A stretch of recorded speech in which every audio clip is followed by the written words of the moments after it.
Hello everyone, welcome back to another quick tutorial. In this video, we will see how to check if someone blocked you on iMessage. Open the iMessage app on your iPhone. Start a new message by tapping on the Compose button in the top right corner. Type the name or number of the person you suspect may have blocked you. Now try sending a message to that person.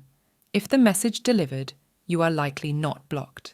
However, if the message fails to send and you see an alert saying not delivered, it could mean that you've been blocked. Another way to check is by looking at the conversation thread. If you see the delivered status on previous messages but not on recent ones, it might indicate that you've been blocked.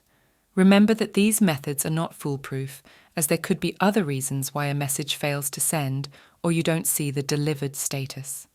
And there you have it. If you found this video helpful, don't forget to subscribe to our channel for more tutorials. Thanks for watching.